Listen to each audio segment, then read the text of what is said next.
What's up? What's up? What's up? What's up, everybody? What's good? What's good? What's What going up, on? though? What up, though? How's everybody doing today? Hope everybody's having a fantastic time. Uh, excuse the tardiness of us today. People got real life situation shit popping off. Uh, so we are on episode. What was it? 109. We at 109. 109. Yeah, 109. 109. Of course, we got our week 13 picks coming on today. So I appreciate my brothers, Nick and Mel, bearing with me. Man, your boy been struggling. I don't know if it's the corona or flu, whatever. It's been kicking my whole ass, my family's ass. Since Monday night. I don't know if y'all paid attention. I was struggling Monday show. So appreciate y'all, my brothers, for y'all delaying the start of today's show. But hey, we here. We are here. Let's get all the preliminary shit out the way. Y'all going over to the website when we get it back up and running. www.I.O.W119.com. That is the website. You get all the information of every last social media platform we are associated with. Of course, the Patreon is on there. Go ahead and sprinkle some of that change in there on that Patreon. Help us build this media conglomerate by taking care of some of these expenses. Shit ain't cheap. That's right. Shit is not cheap at all. At all. At all. Drop some money and then get this nigga some health care. No, what we need to do is have Canada run our government, because obviously we be smooth. Obviously, they believe in universal health care. Get that money back. Let's take it out my check every month. But that's for another topic, for another discussion on another day. But no, again, the Patreon's there. Cop some merch. I'm rocking some I.O.W. bird. So is Mel. We're gonna get Nick some. We gotta get Nick. Some swag gear. Yeah, we gotta get him some merch. We gotta get him some. Maybe make him a jet I.O.W. shirt. Oh, and the green and white. That would be green dope. And white one. I told you the shirt that I wanted since you started it. I'm your Nicka. Nick, that's Nick. I'm your Nicka. Nicka. Everybody relax. Relax. Relax. It's an inside joke. Y'all relax. Right. Y'all relax. But no, most importantly, y'all going over to your respective app stores, whether it's the Google Play Store or the Apple Store, and download the I.O.W Network app. A lot of great content on there. Air Paradoxical, White Vault, of course, I.O.W Sports, I Often Wonder Podcast, our sister companies on there. All right. LJ Presents. I mean, a lot of dope music from independent and mainstream artists. So you guys will love the app. Love it. But look, just came down the wire today. AB's getting suspended for 3 games for his role in a breaking COVID protocols, misrepresentation for the fake COVID card. Look, man, it was him and Mike Edwards, the safety of the Buccaneers. So it's 2 guys. And there's another guy, guy too, John Franklin III. Yeah, he's not on a roster, but when he does sign, he's got to serve the suspension. Yeah, but he's not going to get a roster spot anyway, because otherwise he'd already been on one. So, but I remember John Franklin III. That's Last Chance U guys. So he's that name definitely is familiar. I got nervous as hell when I saw the alert come in, because the Jets have Jonathan Franklin Myers. And I was like, "You just got paid. What did you do?" No, look, because we kind of discussed it a couple of weeks ago. It's probably the silliest thing to do. I mean, my thing is, if you're going to try to cheat the system, just go ahead and pay your chef. Obviously, that's why you get busted. You asked for something illegal and you didn't even pay for it. And so now your chef is calling you out and busting your chops and making you look silly because you just didn't want to pay him, being too cheap. And my thing is like, you're taking a talent like Antonio Brown, who's it's fair to say, in my opinion, I think he's Hall of Fame talent, but because of his idiotic antics off the field, it's gonna be a long time before they let him in the Hall of Fame. Just because they're gonna Pete Rose him. Because he cheated on his COVID, he can't get in the Hall of Fame. No, not just that. His issue is domestic issues too. Yeah, he's had domestic issues. Man, it's a lot of Hall of Famers that had domestic issues. They just ain't got it. I don't know. But it's a wrong. different day and era now. Now, if you vote for him, it's like you're supporting what he did. We're gonna cancel you as a writer. What did she do? Too much of a different era and too sensitive of a culture right now. It is. I'd be like, what did she do? see, the thoughts and views of Detroit now are of his and only his. They do not represent I.O.W. Sports, I.O.W. Network. All right, they just represent the foolish thoughts of that foolish man from Detroit. This is only him. Mel's Instagram bio. What do you tell a girl with two black eyes? Nothing. You already told her twice. Tell that bitch to get a steak for an eye. and shit is already going sideways. These are just jokes, people. These are just jokes. Yeah, calm down. We would never waste a steak. Right. leave it to my two compadres to find. All right, I'm vegan anyway. She might have to put some seitan on it. To find the most cruelest. Got to put some some tofu on her eye. Sorry. See, stop, sir. I can't. But no, I mean, you're talking about a man who easily can have a Hall of Fame career, but he's just, his antics are just they're getting too much. They're getting in the way. Man, they've been in the way. You know, it's like, how much more are you going to keep doing to damage in your own career? And I don't get it, because the man is worldly, like literally. The man is easily, if you take away the antics and the silly shit, ever since he left Pittsburgh, had the little dust up in Oakland, that little mess, and then you showed up in New England for a hiccup, and then you're suspended again, and then next thing you know, then you keep getting vouched by one of the greatest quarterbacks in all of NFL history, and you keep finding a job, and yet you still keep finding a way to just waste it. And I'm not getting it. It's starting to become, at this point, where it's like, you can just go away now, AB. I love you, and I appreciate your talent, but you can go away. You can silently just disappear into NFL irrelevancy, and nobody's ever going to even mention your name. It's going to be like almost 10, 15 years before somebody even mentions you again. Right. It's at that point, and it's sad. It's a sad situation, man. It's pretty trash. How you guys feel about the suspension coming down? Nick? Talent-wise, top 5 receiver maybe of all time. Humanity-wise, probably top or bottom 5 NFL player of all time. Like, he's not there mentally. And I've been talking about AB through references a lot, because I see Elijah Moore with the Jets and his route running, his size, his ability to cut. I've been comparing him to AB.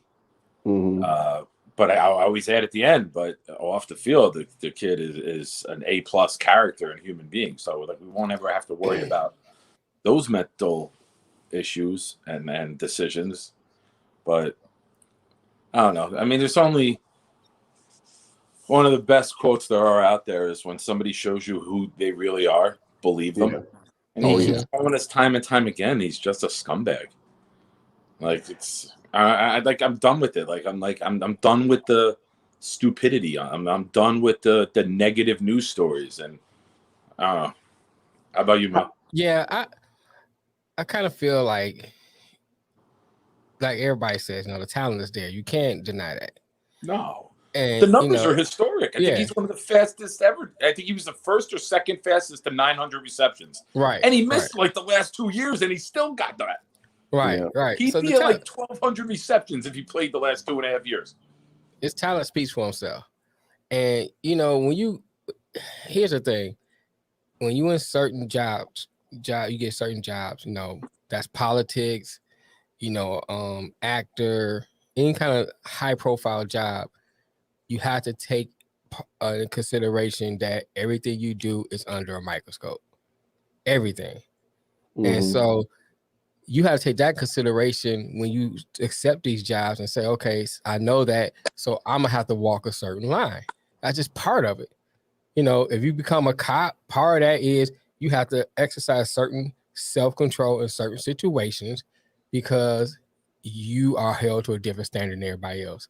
If you become so certain jobs, you're held to different standards. So when you are in football or sports like that, I don't care what you do, it's under a microscope. So you have to have some kind of self-control. If you need help, get help to get that self-control. Don't keep shooting yourself in the foot over and over and over again. That brings me up to you kind of just said something right there, man. Do you think this is all mental with him? Do you think there's something, because I thought there was something mentally off about him around the Raider situation. Okay. You know what I'm saying? But here's the thing. Here's the thing. Mental health is on a spectrum. Yeah. And I think, and I'm gonna use generalizations. I think generally we always look at mental health from the far end of the spectrum. Even though it's not a clinical term, we look at crazy and say, okay, when someone acts what we deem as crazy, they got mental health problems. Well, what if you somewhere in the middle or somewhere on the other end of the spectrum where it's not what society or what people will say crazy, but you are experiencing some type of psychosis, we ignore that part. You know what I'm saying? Or we downplay that part. Let me say, we downplay that part. It's just that person. But some people may have small issues with certain things they need to talk through with somebody else as professional. Now, I don't know him personally, so I can't say that's what his issue is. I'm just bringing that up as a point. But what you gonna say, Nick? After hearing what you say, it's kind of a combo of what you said and I said. Okay. He's a scumbag who has some mental health issues, which makes the mountain higher than normally, right? Right. So it makes your decision making even worse, because now you're mixing both two negative traits into decision making. Right. And it's you said that held to a higher standard. It's just a higher what's the word what do I want to say here? It's a higher profile issue, because I just started a job, and if I handed in a fraudulent vaccination card, yeah, that's your ass. They're calling the authorities. They're not like, oh, you come back in 3 weeks. Right. There's going to be charges pressed because it's a federal crime to submit a fraudulent vaccination card. So if the government doesn't get involved in this, he's not held to the higher standard. He's held to a lower standard than we would be. Right. Well, I mean morally. You know what I'm saying? Well, it's going to be more. It's a hot topic, right? It's a public eye, so the discussion will be greater, but the punishment will be less. Right. The punishment, yeah. When you talk about punishment, yes, it's going to be less. I mean, that goes back to what I said with celebrities, politicians. Punishment is always less because they have that pull, so to speak, within the higher ranks of people. But I just think with AB, man, if he was 20, he gets a little more leeway. He was 18, 19, gets a little more leeway. Now, when you at the age he is now, you have to accept some accountability. And that goes back to what I was saying, if you need help, get help. If it's just you just being a butthole, stop being a butthole. It's time to mature and be Some grown. people don't know how to stop. Then that's when he goes back to get help. Part of it, I'm not putting blame on this guy, but Brady has brought him in. Brady has brought him into his home. Yeah, but Nick, you got to put blame on him. You got to put blame on him. That's what I'm getting to. Like, you can't blame Brady for it, but if you got to babysit this guy and he's enabling him. He's enabling him. Exactly. If you got to micromanage him as a human, right? You dropped the ball on that, because the fact that you didn't have that conversation, hey, we need everyone in. We're going Super Bowl run. What's your status? Right. So either you burned Brady and lied to him, or Brady turned the other cheek and knew about it. Now, with as much as I hate Tom Brady and the Patriots, I have no doubt in my mind Brady knew about this shit, turned the other cheek. Because he's just like, okay, whatever it takes to win, I'm obviously all about in my career. I go back to the hat incident. And when they asked him about the Trump hat, what was the Trump hat I was wearing? Make America Great Again. To Make America Great. He had it in his locker, and they asked him, he was wearing it. And then when Trump started catching a little bit of flack, he denied having the hat. I was like, man, my thing is, I'm a firm advocate is whoever you are, you stand on that. Oh, yeah. You know what I'm saying? So if you support the man, you support the man. Don't say you don't support him when he disown you. Just say, I support him, and stand on him and walk away.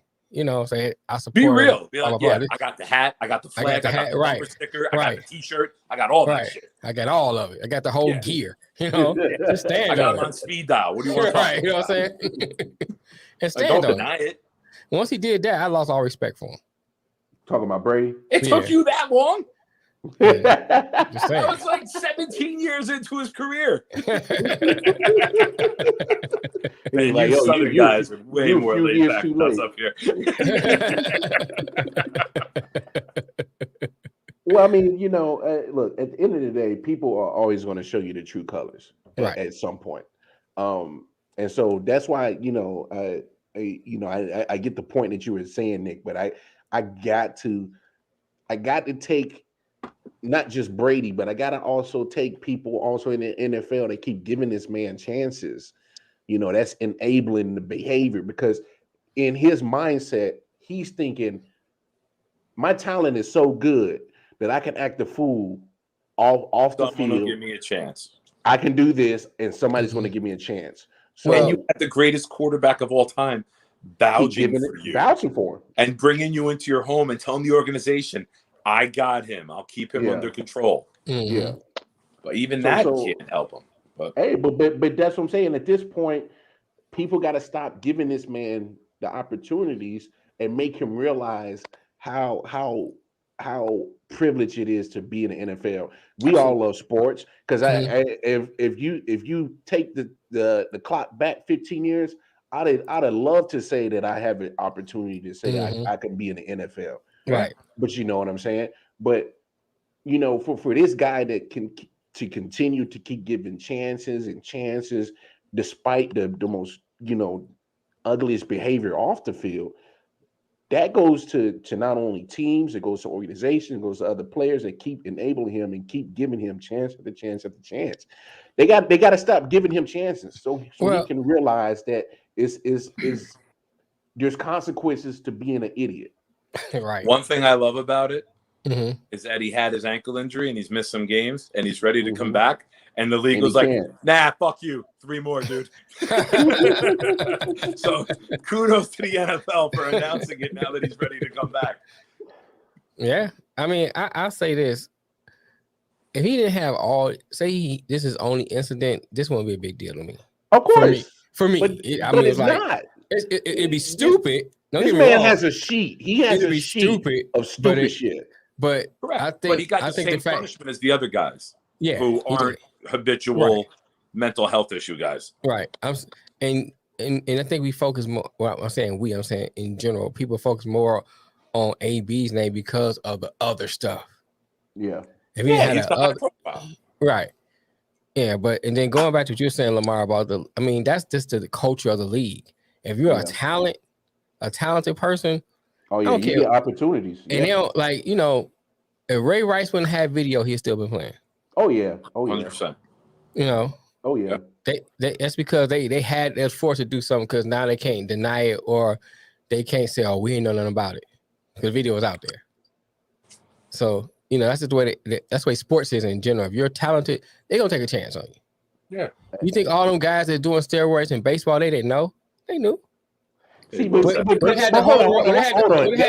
that's different though, because the MLB had no regulation on steroids. They only had regulation by time Senate got involved and people were getting health issues and passing away, and that was something different. Major League Baseball only cared once the Senate said, "Hey, that's you my guys point. got to care about the health part." That's my point. Until it got to light, they didn't say nothing about it. If it never came to light, they turned the other cheek because they were riding that money train. I mean, think about when Grind was going for the home run, him and Sammy Sosa and all them. That was bringing eyes to baseball. Yeah, that was helping baseball. Yeah, so they ain't had nothing to say. No, they ain't had nothing to say. You know, that's just how sports is, man. It's until that culture change, you're gonna have a whole bunch of ABs come to the league. It's how it is. Yeah, it's a weird dynamic because but you also look at it like we've always said, how life is a microcosm or a parallel image of sports sometimes, or vice versa, however you want to say it. Right. Because you know there's certain rules and regulations that don't apply to certain others that have either financial status or star power. I mean, it's the same situation, and I think is once it's changed societal wise, it may not leak into sports. You know what I'm saying? Because obviously we see that a lot of stuff that happens in society leaks into the sports world because it's a mirror image of it. So it's a bigger picture situation, a bigger picture issue. Right. But that cold got you messed up, don't it? Hey man, I'm trying, bro. I'm fighting through this shit. But no, let's move on to another topic. Of course, we saw, you know, we already talked about Lincoln Riley going over to USC on Monday, and then Brian Kelly eventually ended up getting the job at LSU. Right. I'm actually surprised Brian Kelly went to LSU. I'm only surprised because I didn't know if he would accept the challenge. I didn't know if he had. Because he's 60 years old, he probably could coach another 10 more years if he wants to. I mean, Saban's coaching in the 70s. But for him to go into a tougher road to get to success and go into the SEC, but you do get the benefit of having the great recruits. I mean, at LSU, you're going to get the recruits. So, I was actually surprised because you know he had a plus job at Notre Dame. He couldn't do no wrong at Notre Dame. And you know, me and you spoke about it, Mel. You know, you always think about the academic rigorous things that you got to deal with at Notre Dame, and it's going to, you know, it's going to cut off a certain amount of recruits that you're going to get because some of these cats ain't. You ain't gonna get Pookie in them and nah. You ain't getting Pookie in them. You ain't getting Ray Ray. You know, you're not getting White Mike in the hood that got a 0.5 GPA, but he can ball his ass off. You're not getting him. Not getting them. No, you're not getting them. So when you go to Notre Dame, you're getting a certain type of person. You're getting the good guys of America. I don't know. I think they started bending rules because some of them players looking like Pookie and Ray Ray. Hold on, bro. I know you ain't passed that. I know you ain't passed SAT. You probably can't spell SAT. S. Right. T. Yeah, there it is. Hey, sound it out. You're gonna learn because if you don't get those grades up, you're gonna SAT the bench. Yeah, right. I'm back to the bench. To the bench. Here, back to the bench. For life.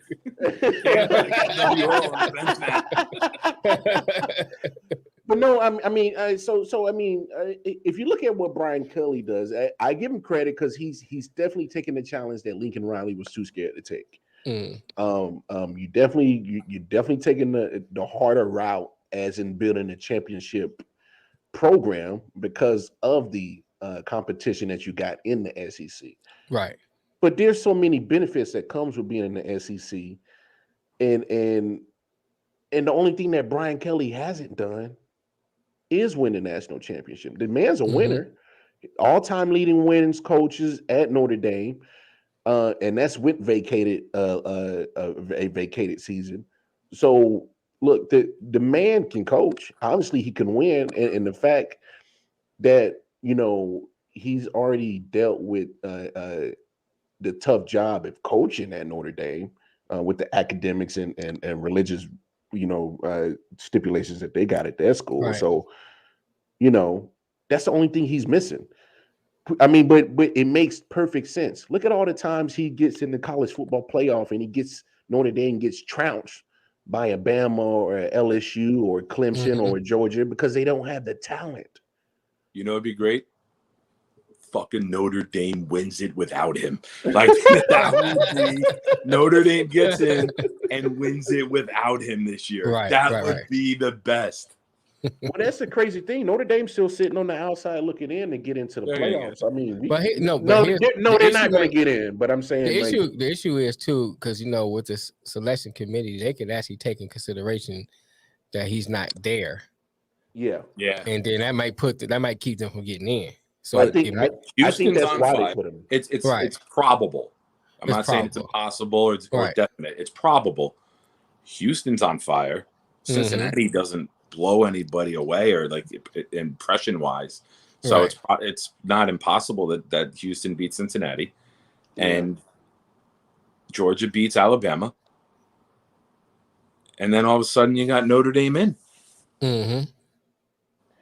I don't know. We'll see. You know that committee's not putting him in with an interim coach. They're not going to. They'll put Alabama in with 8 losses before they put him. Right. It's not improbable. There's a possibility that this could go away where they got no other choice to keep credibility to put Notre Dame in. Right. But it's going to be interesting. Yeah. I don't think that's very well at LSU, though. I don't think that. At his age, he's not 45 taking over a program. He's 60 taking over a program. So it's you're not at the top. You lost that great class of Burrow's class. You graduated Chase and all those guys, all 11 starters went to the NFL, and you had nothing after them. You had no plan.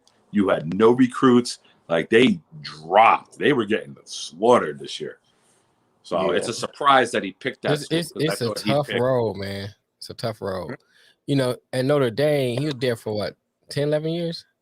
About 12 years. About 12 years. So he's there for 12 years.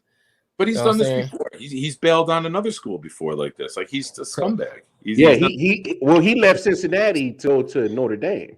Yeah. Then he left Central Michigan to Cincinnati. Yeah. During the season, like you can't say to LSU.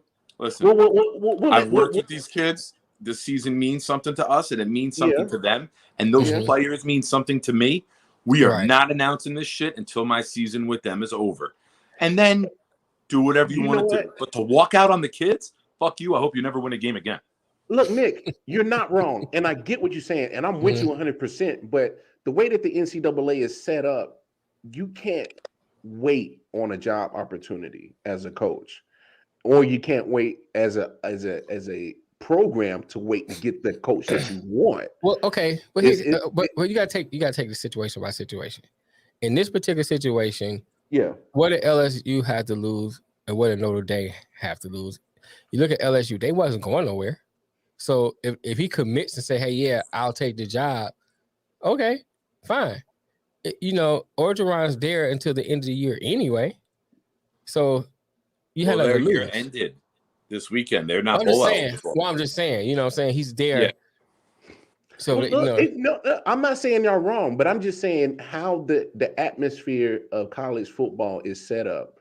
If you wait too long to get the coach that you want, he's already accepted another job. Right, and I agree with you. You sign him. You sign him with the start date of at the conclusion of Notre Dame season. I get it. Right, you're not wrong. It's verbiage in a contract. I'm not disagreeing with you. It's easy. I'm not disagreeing with you at all. I'm just saying is that the NCAA doesn't operate like that. They operate as in I need my answer to my coaching position now. So and you give it. You sign the contract. You get it with the start date. I'm with Nick. You don't leave those kids. You don't walk out on kids. You've been there for 12 years. You build a program. You built a program. You built a culture. That's Brian Kelly culture. He's been there for so long. His mark is there. So what do you do? Did you just leave all your shit in the office and be like, oh, he sent the text to the team, right? He said have a 7 a.m. meeting. I know this garbage. If I'm a captain on the team, I'm Get saying the fuck hell out you. of my locker room.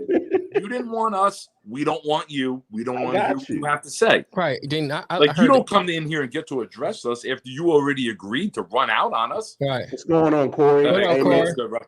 Hey, Corey, Like, man, we're I talking about can't this see whole, that. this whole Like, hey, I'm coaching gonna conduct the situation in meeting. NCAA, man. Oh, bitch, go down to Tabo land and conduct your meetings down there. You're out of here. Look, fellas, I agree with y'all 100%. All I'm saying is that in a world where everything is so instant, where they need instant gratification, they need instant answers, they need instant everything. The NCAA doesn't operate and make logical sense of shit like that. And I get it, because if I'm a player, if I'm a freshman in Notre Dame, and this is my first year here, and you just came into my house with my mom and my dad and my siblings, and you didn't promise my mom and dad of all this good stuff, and you're gonna graduate me, and you're gonna give me the best opportunity to go to the NFL, and then you bail on me. Yes, I'm gonna feel some type of way, but it's now you want me to enter the transfer portal and go sit down with 65 Ed Ogerons every weekend? No, I'm good. No. But here's what the NCAA needs to do. Then they need to give more freedom for the players to move if they're giving that much freedom for the coaches to move. They got to do more before that. What they got to do is put something in saying you cannot negotiate with a coach during their season.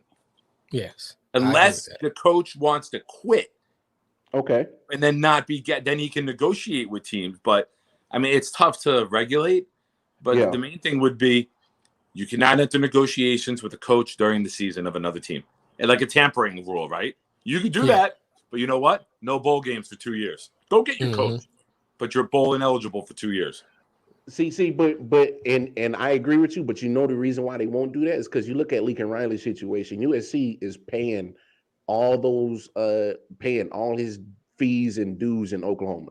That's how much money they got. Family has a full private jet usage along the contract. The 2 homes that he had in Oklahoma. The 2 homes in Norman. 2 homes, bro. What are you doing, Urban Meyer shit? Why do you need 2 homes? Right. Nick. One for the dancers. But $500,000 over market value for each home. USC purchased those homes, so it's $1 million bonus there. It's crazy. Yeah, that's ridiculous. Crazy. Look, these universities they're going to make it all about the business. They're not caring about those kids. We can't pay the players though, but here's an extra $1 million for your 2 cribs. Get the fuck out of here. And that's why I fully support the NIL. That's why I fully support it. Because when you have situations like this where you got a coach that has literally got bought out of an expensive contract at Oklahoma, and it wasn't even halfway through the contract. Yeah. Then you buy out his homes. Then you make sure he gets all the 24/7 private jet use for him and his family. And you give him $10 million a year, and he's never won a title. He ain't won shit. Man, winning a Big 12 championship don't mean nothing. That's like watching me throw like a Dixie cup into the garbage and giving me like a $50 million contract as a pitcher. Like, oh yeah, look at that. Man, that cup went like 12 feet. Let's fucking sign him for everything. Trash can basketball about to be an Olympic sport. Fuck yeah. Anything that involves sitting and drinking, I'm all about. But this is the real reason why I 100% support all these athletes getting his name, image, and likeness and money. Because the NCAA throw away money like it ain't nothing, all the time. Yeah, all the time. And then they claim, well, we can't get the players no money. Kind of crazy. That's idiotic. You making money literally making money off their backs. Yep. They jersey that you selling, the names on the back, you're making money off of that. And then you talking about you can't give them. Heck, it could have gave you a percentage of what they make off each jersey. That's a simple thing. Yeah. Here's a percentage off everything we sell, any memorabilia we sell with your name attached to it. We give you X amount of percentage. Boom, done. I mean, because they live so. Being in college, man, you don't have a lot of money. No, just don't. Hey, I remember my college life, man. Oodles and noodles was a motherfucker, dog. Yes, you pay for my education, But let's be real. If you're a student athlete and you're a star student athlete, how many you really using that education? I mean, they go back and tell you when Julius Peppers was taking underwater basket weaving. He was taking, you know what I'm saying? He wasn't taking real classes. So come on. How many people, the star players not really using that education? Well, not up front. It's all. I mean, some of them go back. Some of them do go back. Yeah, some of them go back, but I mean, for most of these student athletes, you're using school as a stepping stone to your next means, which is preferably the NFL, NBA, Major League Baseball. Right. And if you get a degree out of it, hey, cool. So I applaud those that go back and still, because you can't play ball forever. No, you can't. You can't play ball forever. Speaking of ball, MLB and a lockout. Man, yeah, let's talk about it before we get to our picks, man. Yeah, man. Here's my thing. And I was reading a little bit about it, and I understand. I'm on the side of the players. My thing is, okay, the cost of living thing, people might get upset about that, but the biggest thing is, the NFL, MLB wants to have, basically they put more value on the younger players than the older players. You can take a young guy, underpay him, say that third, I think it's 4 years.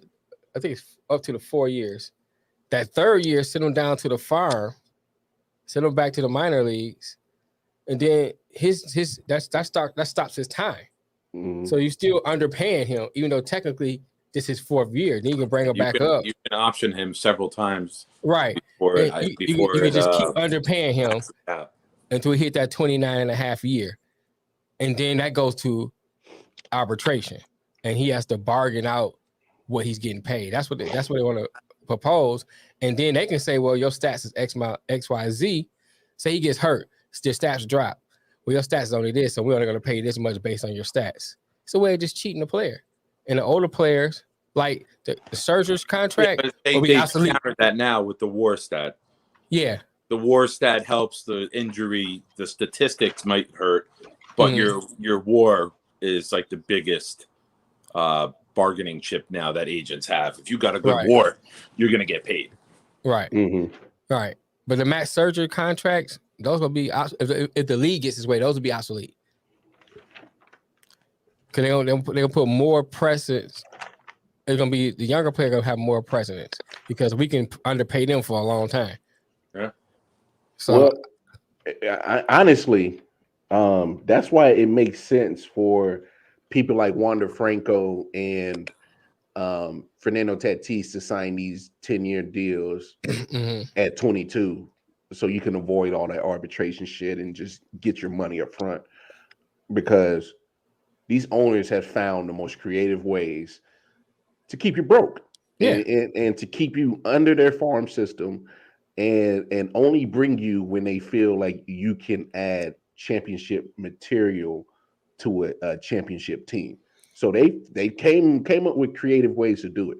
It's crazy, man. They're benefiting though, because, for example, you got guys who are 19 years old getting 14-year, $200 million contracts. Right? I don't want to bore everyone. I'll do the math real quick. You're making $350,000 to say, right? Or we'll say 500, so it's easier number to deal with. Say now you're getting 19 million a year. You're making 18.5 million more per year over 5 years. So you're almost getting $100 million more. You're getting like 94 million more during those 5 years. So you're getting paid sooner. So basically, if you waited 5 years, instead of getting the 9-year, $300 million contract, you're getting a 10-year, $200 million contract, but you're still making above what you would have made with that. You're still making $100 million more quicker. And then you still have time to get that other contract. Who knows what contracts will look like 14 years from now? Right. Yeah, you're right. So it's a pay me now, and then I could get paid again later. So eliminating the arbitration helps the players in the short term, right? Well, yes, in the short term, because you're going to get your money up front sooner. Yeah, but you're going to give me close to $100 million more over 5 years? sign me up, man. I'll walk out on Notre Dame and go to LSU, whatever fucking takes. I always hated church on Sundays. Fuck your kids. Yeah, but I need to look at the bigger picture of this lockout again, is because this Major League Baseball is a league that's, you know, of course, not as popular as NBA, not as popular as NFL. And you can make an argument NHL is popular than Major League Baseball. You can make the argument, but more of a rabid fan base in hockey, but baseball is more popular. Yes, much more popular. But what I'm getting at is when you're talking about a entity that needs help being more entertaining, as in cutting down on the time it takes for a baseball game, more excitement in the game, and you can't even come to an agreement between the owners and the Players Association over small things.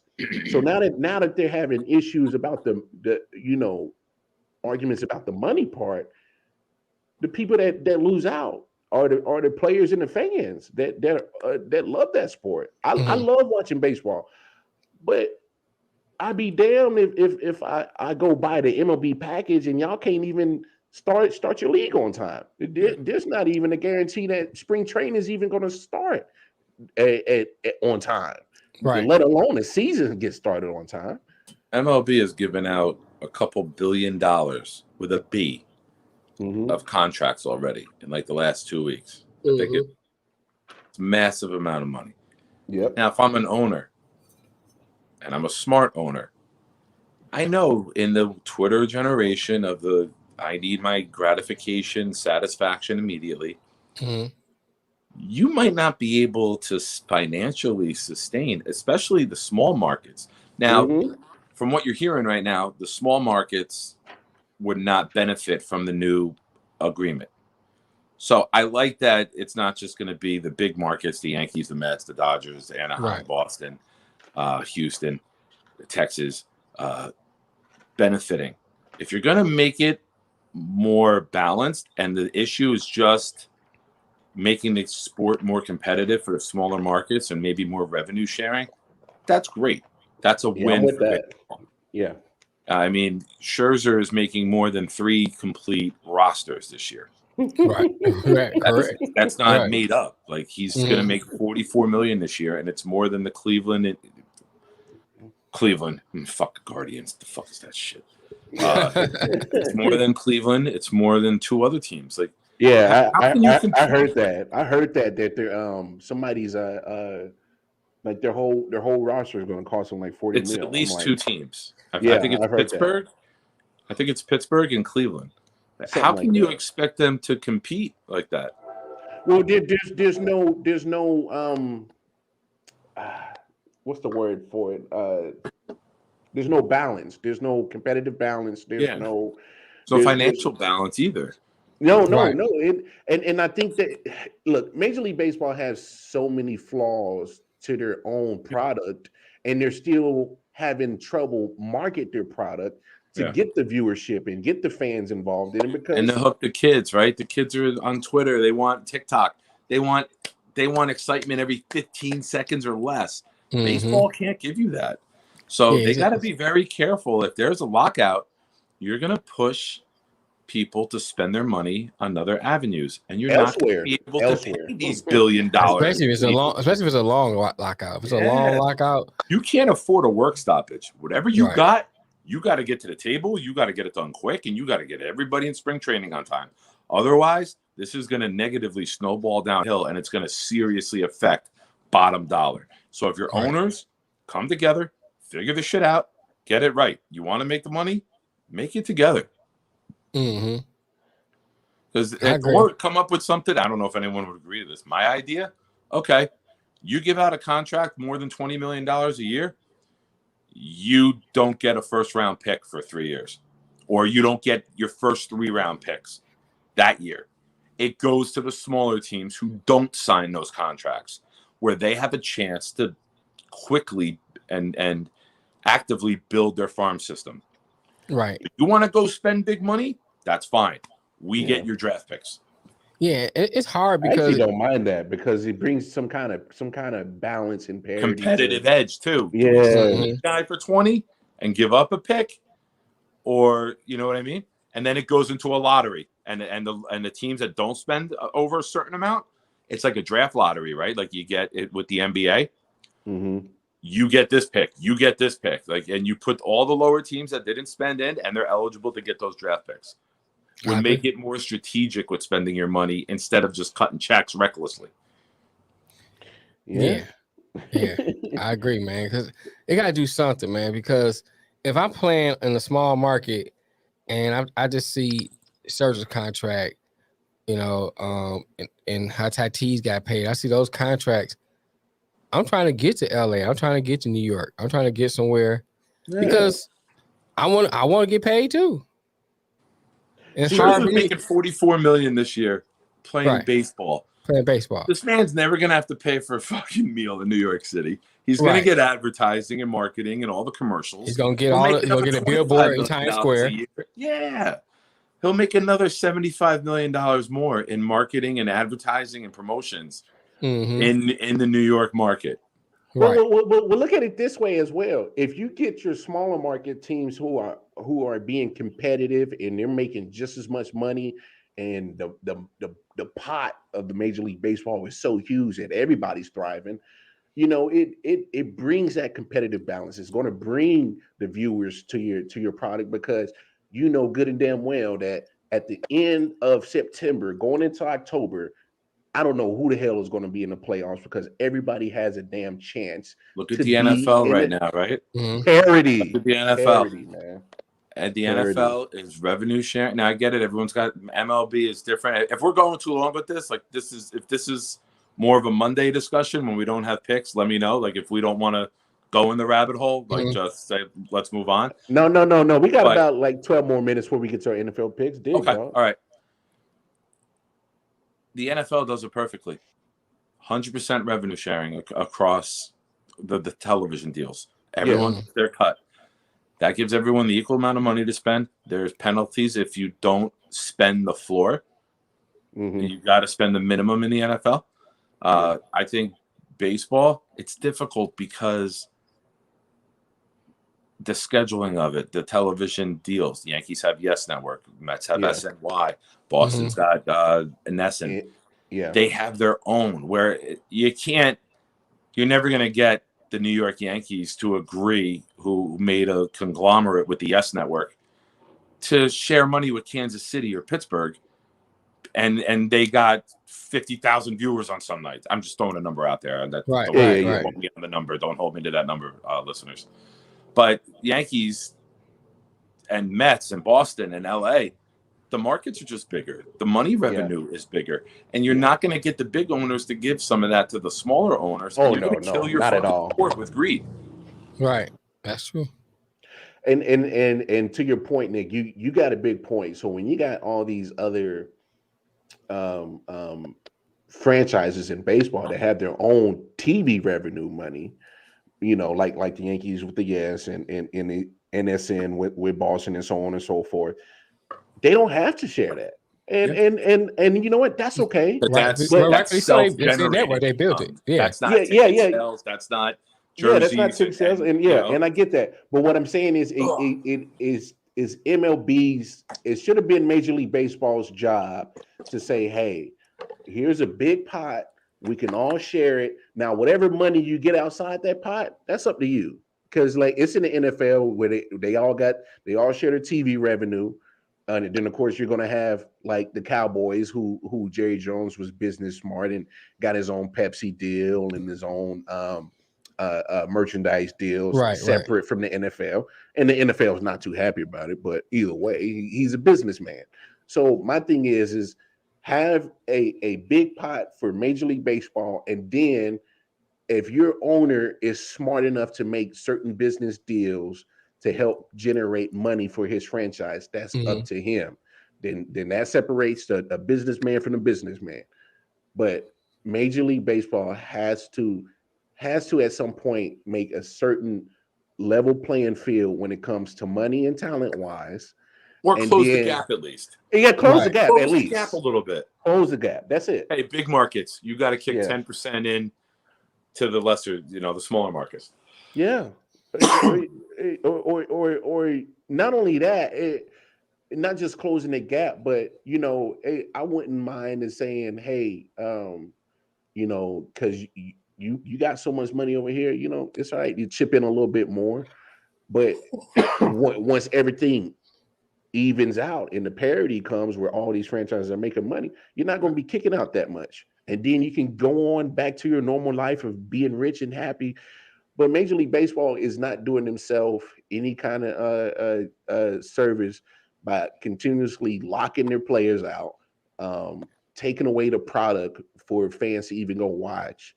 I don't even know if you can even start your 2022 ticket sales yet, because there's there's no telling you going to be able to even have a season. And if you're to start. a fan, why would you even buy? Why would you even buy it? Yeah, why would you buy a ticket? Like, you don't know when it's going to happen.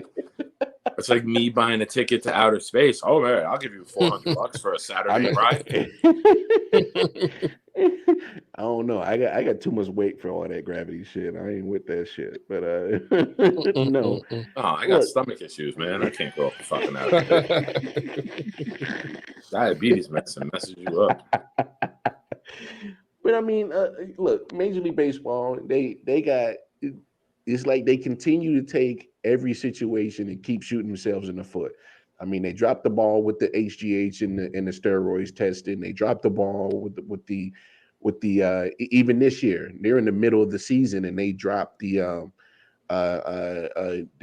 substance on the baseball with the pitchers. Like in the middle of the season, they just come up with some shit that the owners and the players association couldn't even agree on, but the owners just threw it in there. And so now you got to adjust. It's the holy war in Israel. The large markets, say, are the Jews, and the smaller markets are the Palestinians, and they both think they have rights to something, but they're both killing each other for it just to be in the league together. You know what I mean? The league is the land, and then the big market and the small market, they're like, oh, we're here, but they're not getting along. The big markets are not going to fucking cater to the small markets, and the small markets are going to fucking hate the big markets. So it's like you're in the league together. You kind of are in the same boat. Yeah, you're in the same situation, but your hatred for one another is going to be the difference. And I hear these talks are far apart. They're not even close. Like they're not, and it's like. But the issues seem like it's more owner related than it is owners versus players. It is, but it also seems like there's two wars going on. It seems like some of the stuff that they're arguing about is so minute, is so small to the grand scheme of the game. And but that's the hatred for one another coming out. Who wants to give? The Holy Land. You could say, hey, you guys have the land for 6 months. You have the land for 6 months. No, fuck that. We both want it the whole year. Rah, rah, rah, rah, rah, rah. Goes to South Park again. And I'm taking the Gaza Strip. Yeah. Yeah. When you can't help your fellow man, you're doomed to hurt yourself, and that's exactly what you're going to see with baseball. Fuck it. I don't care. Hey, and that's why. Yeah, but I'm saying, and that's why baseball will always suffer being the bottom of important sports and celebrated sports, and and they'll be bottom in viewership, bottom in merchandise. It's like with every business, man. You have to understand who your audience is and where the new trends are. The old baseball fan is dying out. The guy that Yeah, but they keep operating like that's the only thing. You can't take viewership for granted. Right. You can't listen. My family's disgusted. My ex takes the kids. They go to the minor league baseball game because it's cheaper, it's easier to get to and from, and it's better for the kids. And a lot of times, the minor league overall gameplay is better. You know what I'm saying? You don't have a lot of the other stuff you got to deal with. You go to the professional game, and like you said, it's cheaper. And then you gotta look at it's a lot cheaper. I could get drunk off of $20, dog, at a minor league game, bro. And you think about it like this: the younger That's generation. One beer in Yankee Stadium. I could buy a plane ticket down to you guys for what it takes me to get drunk at Yankee Stadium. Oh, I know. No, I I've been to New Yankee Stadium. That shit is. I've gone to a Yankee playoff game and dropped over 200 in the stadium. I haven't been in it. I've been past. That's not parking. That's not tailgating. It's not the bars before. In stadium, spent over $200 at a Yankee Houston the game. Dallas Keuchel beat Tanaka a couple years ago in the 1-game playoff. I was there. Ridiculous. Yeah, that was the last Yankee game I went to. A nice stadium, though. It is nice. Oh, it's nice. It's nice. You help pay for that, Vic. It's gonna cost you. It's gonna cost you. It's gonna cost you to go there, though. All right, fellas. All right, bro. Y'all ready? Yeah, I think it's time to I think we reached that time that we time for some more disappointment. Some more disappointment. Wait. The Lions ain't got a bye week. Oh, you already had y'all. That wouldn't have been a disappointment. That'd have been good. Wait, you already had y'all bye week. So Detroit had a better record in November than Dallas did. But they lost less games. I'm sorry, they lost less games. Yeah, wow. All right, let's get to it. Of course, we got Thursday night football. We're starting off with the Dallas Cowboys taking on the New Orleans Saints. Nick, how you see this one going down, big homie? I'm watching the NFL Network right now, and Jerry Jones and his son are saying hi to Michael Irvin on the sideline because he just entered the stadium. Fucking Jerry Jones is on borrowed time, man. Holy shit, he looks horrible. He looks horrible. Celebrity death pool: Vince McMahon or Jerry Jones? Who goes first? Hey, man. Oh no, Jerry Jones definitely goes first. Jerry Jones is auditioning for the new Crypt Keeper. Crypt Keeper? Yeah, he auditioning for that part. He looked bad, man. Like his face, everything just didn't look healthy. And he puts a ton of makeup on because he knows he's going to be on TV, and he still didn't look good. All right, Dak has a QBR of 66 when Cooper plays, which isn't really great. Like, that means he's missed a lot of good key throws that he should have to bring his rating down. But he's a 28 without Cooper. So, yeah, big stat today that I saw that kind of like, really, I wouldn't think that. Number one, I thought it would have been higher than a 66. Right. With. But Taysom Hill, a quarterback, it's Tebow, right? It's and listen, I know Cowboys fans, you're 1-3 in your last 4 games. You need this game because if not, you don't fucking talk playoffs. You don't talk contender. You don't talk shit. Hey, low key, Washington's slowly creeping up on them, man. Mm-hmm. Yeah, with the MVP, Tyler Heineke. You keep laughing at me. When I said that. But I honestly just don't think that. I mean, Dallas would have to play like the Ravens and Browns did the other night to lose this game. And I just, as much as I would enjoy it, and as much fun as social media and sports talk would be for the next 11 days until the Cowboys play again, I honestly, I can't see them losing this game tonight. Like, there's no way like they lose it. And I am using my jinx immediately on the first game with that statement, knowing how powerful that my jinx can be. There's no way the Cowboys lose this game tonight, Dallas. How you seeing it, Mel? I don't know. I was gonna pick Dallas until Nick did. Didn't he jinx it? Yeah, I'm kind of like you didn't drop 3 games. New Orleans, I just don't see them scoring with Taysom Hill. You know, they may get a couple trick plays in and may fool Dallas or get a score here and there, but I can't see them outscoring Dallas. Yeah. And then, that defense in New Orleans is pretty good too. Damn good.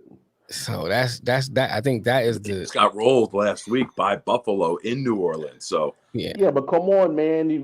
But Buffalo. But with Lamb and Cooper, you're a much better offense than Buffalo. Oh yeah. I'm gonna stick with it. I'm gonna go with Dallas, man. Let's go. Ride that L wave, baby. No. You're rocking the Dallas hat today too, Mel. That is a Detroit Tiger. That's a big deal, bro. That's a big. That's an all-star. That's an all-star. See, look.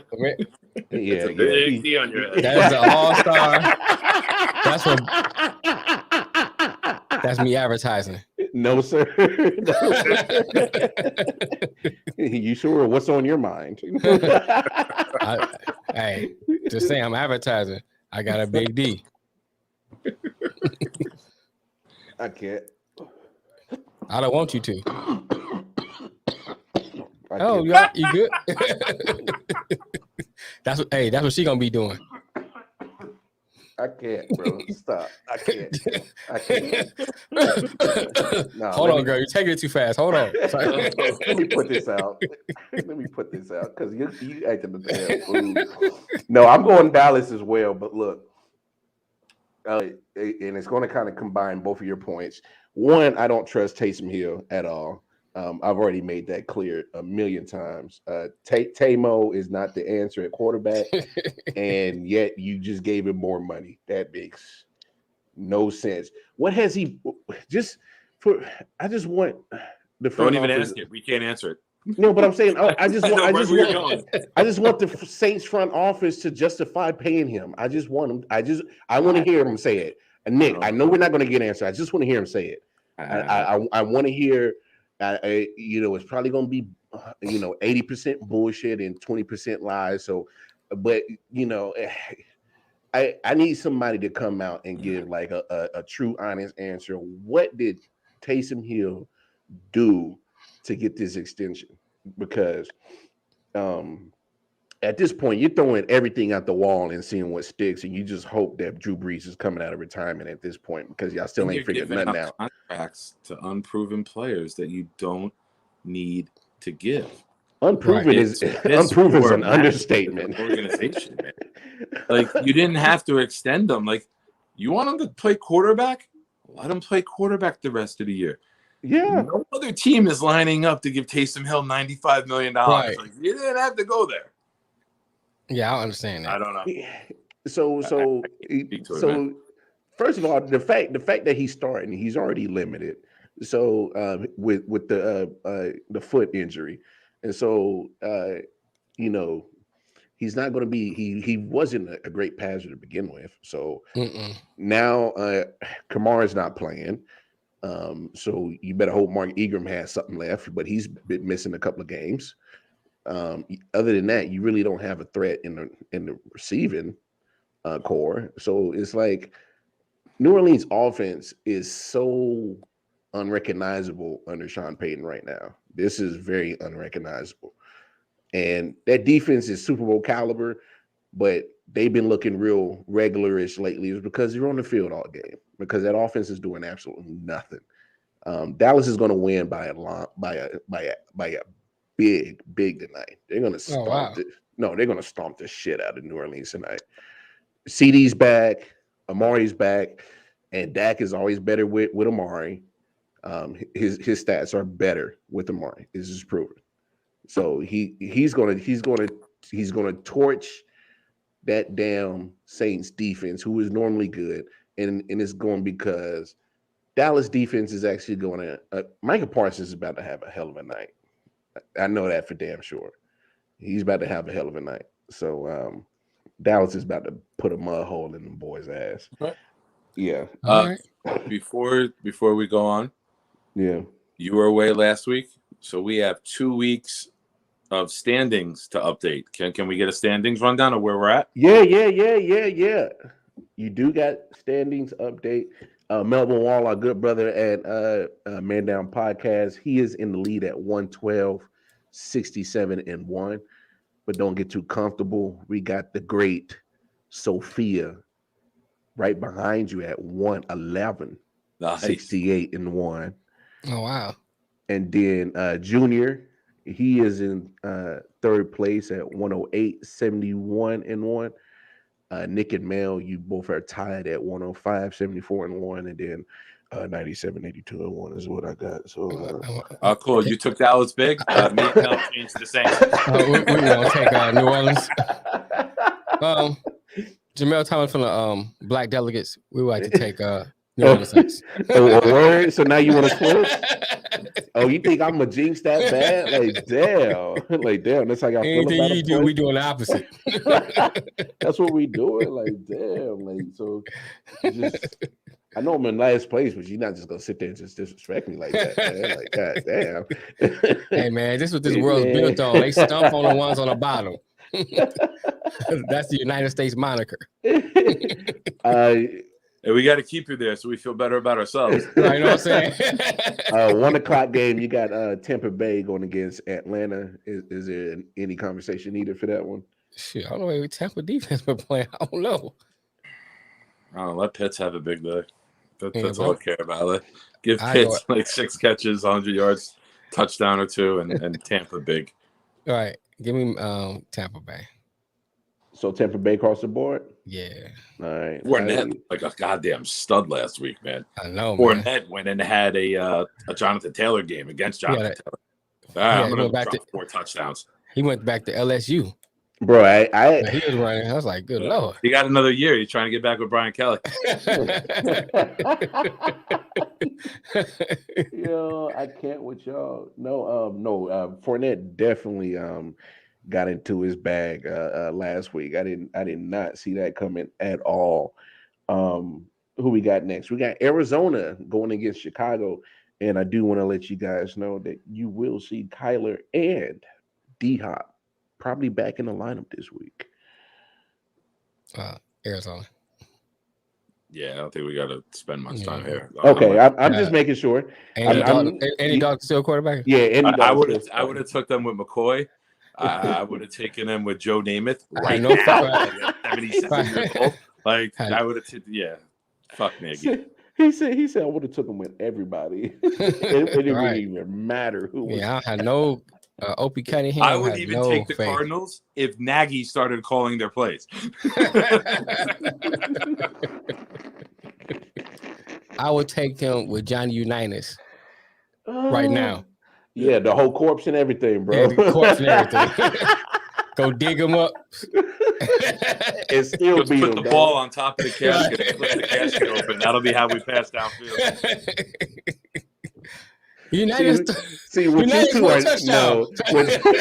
you two are not going to do is just dog the great Johnny U like that, bro. We were just talking about the quality of the casket. I would took it with Jim Plunkett. And say a word about Unitas. I just said that. We break out with the old leather helmets to get out of Jim Thorpe.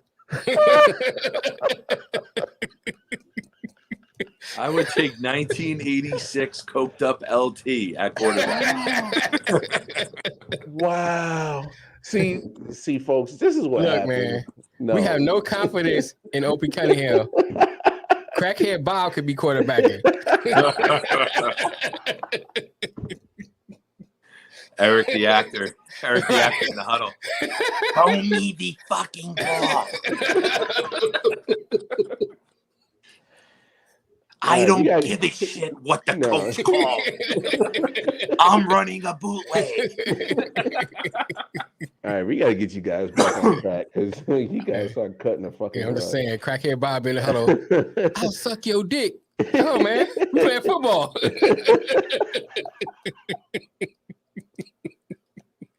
All right, go ahead. I'm sorry. I don't know how to even follow some shit like that right now. Usually by paying cash. Or a nice rock for Crackhead Bob. All right. He ain't doing it for his health. So we have the 7-4 Bengals playing host to the 6-5 Los Angeles Chargers. I can't with y'all. Game of the week. Matchup of the week. This is actually a good game. I think so too. If we finally get Burrow versus Herbert, the killer. You want to go, Mel? You want me to? The killer from Manila. I'm going with Cincinnati, man. I think Cincinnati's on a nice little roll. You know, Chargers been looking kind of up and down. Last week they didn't look too great. I think Burrows and Mixon has a good game. I'm going with Cincinnati. Hey, Mixon in that front line they've been rolling. They've been rolling. They've been running that good zone run scheme, and they killed Pittsburgh last week on that run scheme. Killed them. So absolutely, my preseason prediction was the Browns to win the AFC. I had the right state. I'm very close color-wise. I'm now on the Bengals to win the AFC, not just the division. I'm on the Bengals. I think that they figured it out. I think that they got a good enough. Damn it, Nick! You didn't pick the Bengals. Give me the Chargers. I'll show you. I mean, I made a bet today. You gonna go Chargers now? No, my Patriots. My buddy said the Patriots are going to win the AFC. You said your Patriots. I heard you say it. My buddy, I glitched. Shut up.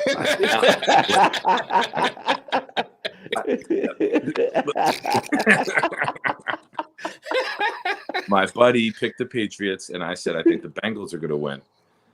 And so we got a side bet. Got a little side wager on that. Yeah, pizza and beer. Loser buys, and if neither win, we just go out and split the tab and have a good time. So there you go. Yeah, I think the Bengals, Chargers going into Ohio, and there's that Southern California team, and we got to see them do it, right? They don't have a good track record going into the cold weather or going and traveling into not the Northeast, but into the North. I think the Bengals have Zach Taylor is doing a phenomenal job with this team. They're feeding, mixing the ball like he's like Marshall Faulk, right? He's getting everything. He's getting runs. He's getting passes. He's getting screens. He's trucking motherfucker. He's running pass routes, catching it, and just running over safeties. I like the momentum that they have, and I think with the games they got down the schedule, they hold their own destiny. They beat Baltimore. They beat the Steelers. They beat the Browns. They beat the Chargers. They're going to be sitting atop the AFC at the end, and I think they can do it. So give me the Bengals. Yeah. No, it's definitely Bengals across the board, but the Bengals definitely get the having, of course, Pittsburgh at home last week. They get, of course, Chargers this Sunday at home, and then they get 49ers at home. So they're getting some of these teams at home. You know what I'm saying? And plus, they even have the Chiefs in Cincinnati as well in January. So they're going to see a lot of playoff teams down the stretch, but they're going to get majority of them at home. And Cincinnati is going to be a tough place to play the way that they're playing right now. That place is rocking. Like we haven't seen it in a long time, man. That fan base. Hey, when they start playing, welcome to the jungle. When they start playing that shit, boy, Cincinnati, they booming. They booming, and they booming right now. And you can't go in there scared. You go in there unprepared, not ready. They gonna bust you in your motherfucking mouth, and that's what Cincinnati is. Cincinnati, they're bully right now. They are being real bully right now. And they've been an underdog for years. They've been a laughing stock in the league. Can't say that no more. The Jet fan, I love it. I want to see that fan base. We've seen the Steelers win. We've seen the Ravens. We've seen the Patriots. We've seen the Chiefs. Give me that team that's been down for so long to come up and just steamroll everybody. So think about it this way. Had Burrow not got hurt last year, we probably might have seen a flash of it in his rookie season. And then now would be more of a just reaffirming things. Yeah. But man, I love the attitude that he's bringing to that squad is because he said the moxie, right? Like it's confidence. It's 100% confidence, and it's not nowhere because I'm not seeing it as overconfident or cockiness. I don't see it that way. I see it as him being very confident in his abilities, in his team, and what they bring, and like swag. The kid's called swag. There you go. That's what they call it. The youngins. The youngins. So no, for real. He absolutely. He definitely got it, and that team's feeding off of it, and you can see it. And that's a team I wouldn't want to see right now. Right. I tell the kids I coach with football all the time. Believing in yourself is the most powerful force on earth. When you believe in yourself and you believe in your team and you believe about what you're doing.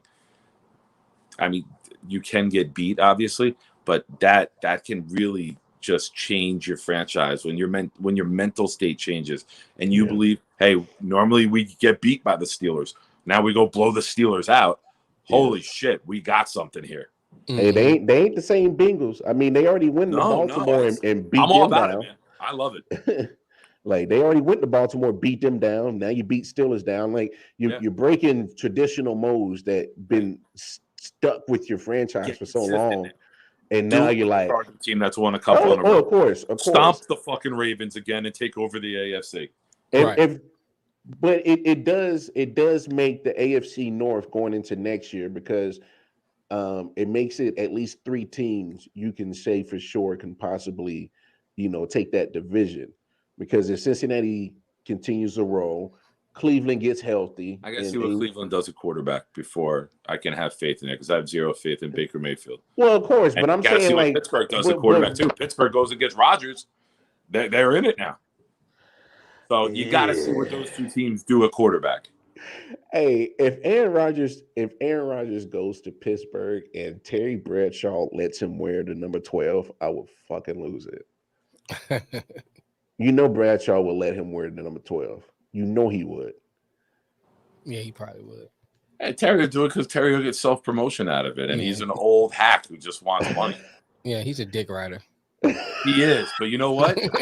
His fucking daughters are incredible looking. Do you ever see them on Family Feud when the Bradshaws Family Feud? I had to look it up. No, they got a show, bro. They got a show on like Bravo or E or something like that. But when they got their exposure on like the Family Feud, like the show blew up. Yeah, he did well. You're thinking like, man, how does ugly bastard make these pretty girls? So, it happens like that. His hair, they got that beautiful blonde hair that Terry had. With the middle missing.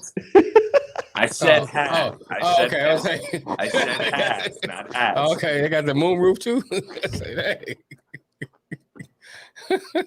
We just like our daddy. Bro, if Hogan by the time they're 40.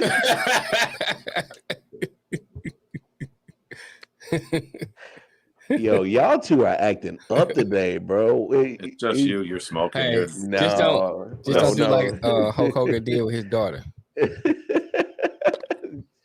All right, let's get this show back on track. Here's the sad news of the week. We got Minnesota going to Detroit. Is this the week they get one? No. Oh, I'm going Minnesota. It's in Detroit. So it was in Detroit last week. So that's a hell no to the no. And so Nick, we don't need to discuss this. Okay, all right. No, so make it official. So there's no. Yeah, give me Minnesota, and it would I think could be another last second heartbreaking loss. Bro, y'all keep finding the most creative ways to lose. Hey, gotta be good at something. Gotta be good at something. You're like, like I don't know how. Like how many ways can y'all lose? And y'all come up with a new. Mostly just by field goals. It's been like one way. Just is I don't know. It's a shit show sometimes. It is. Anyway, 4-7 New York Giants taking on the 5-7 Miami Dolphins. That game is in Miami. Dolphins. The Dolphins. I'm going Dolphins. Dolphins big. Big? Big. They got it going right now, man. The defense finally has it figured out. I think they started off 1-6, and now they're 5-7. Yeah, they've won 4 in a row. Yeah, give me the Dolphins. They're cooking right now. Hey, no argument. No argument for me. That's Dolphins. And it's low key too. It hasn't been too crazy with the football. They're getting the ball, Gaskin and Waddle and Gesicki. They got 3 good weapons. They're getting it to them, and they're just letting them catch and run and do what they could do. So good offensive play design from what I've seen lately. Yeah, and you're 100% right about how the defense has turned it around. And I mean, they're getting turnovers. You see what they did to Cam last week. They put his ass on the bench. So, you put your offense in short fields, and you let your athletes do what they do. You let Waddle get off, and of course, Gesicki, and Gaskin. You let them do what they do. So, can I break news right here live on the air? Was that good? Was that a good? Oh shit! They're showing. I always have the NFL Network on. I have it on mute behind the TV, and they're showing Tebow warming up and throwing. I didn't even know he was righty. I mean, I've never seen him throw a pass. So breaking news: Taysom Hill throws with his right hand. He's a righty. I just thought he was a left. to Tebow, and Tebow was left. Oh, I just man. The NBC. The more you know. Yeah, that game is coming up in about 45 minutes. So let me say this too. I'm watching the man. I'm not listening to him. I can't. Steve Smith having a job as somebody who talks for a living is like me being a Jamaican sprinter for a living. Like there's no reason that either one of those careers should exist. And I know it's I love Steve Smith because I love Steve Smith. I love the player. Steve Smith or Steve Young? No, Steve Smith. I'm NFL Network. Steve Young's ESPN. Okay. No, but hold on. The reason why I love Steve Smith, wide receivers ever, because he played wide receiver like he was Reggie White. He was I'm not the smallest guy on the field. I'm the biggest, baddest dude. But Steve Smith, the analyst, is nails on a chalkboard sometimes. Like I can't. And Joe Thomas is not great either. And Michael Irvin's bad to listen to. Like this whole show is shit. Like you gotta. Irvin be sometimes he be like just so hyped. I be like, man, calm down. Just go ahead and give your analysis. Hey, let me tell you something, man. Like, are you wrestling or give me an analysis? No, it's like he tries to be Ray Lewis. He tries to be like over passionate and overselling about his points. No, but it's not. No, man. Y'all know Irv still on that booger. He be sweating like a motherfucker on that damn show. Stephen A.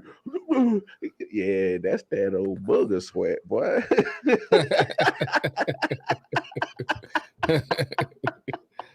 Hey, I wouldn't even doubt it. That's that booger sweat, boy. Anyway, especially because Jerry Jones is there tonight. You know, they're fucking blasting rails up in the owners. Oh yeah. Philly, you got Philly who needs to get a win, 5-7, going against your Jets. Nick, take it away. How you feel about your squad, and are you going to take them? That's what I'm curious to hear. Not against Philly? I don't know. He'll take.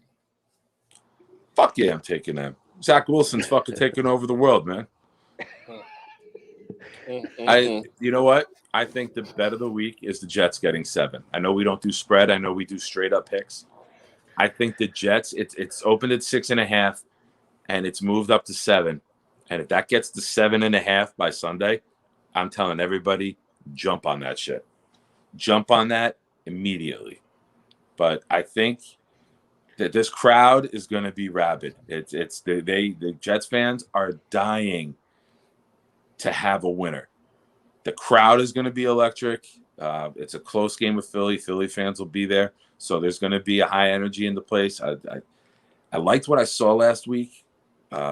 Zach Wilson had another bad start. He was overexcited. He was fucking throwing bullets on 6 yard routes. And then second quarter hit, and it's like he calmed down. Well, don't forget, LaFleur hadn't called for him really. That was only Zach's 6th start, so they didn't have like a great amount of time together. And then he went out for several games, and now he's back. So mid-second quarter, the play calling changed. The run game is looking good with multiple backs now. It's not just run the ball in the middle. They're doing different things. The offense has evolved. The play calling's involved. And I think that in the middle of the second quarter, they're just like, fuck it. Let's throw this kid in the deep end and see if he can swim. If he can't fucking swim, we got to know. And the play calling changed. They were moving the ball better. I'm not saying that they're an elite team. I'm not saying that they're an all-world team.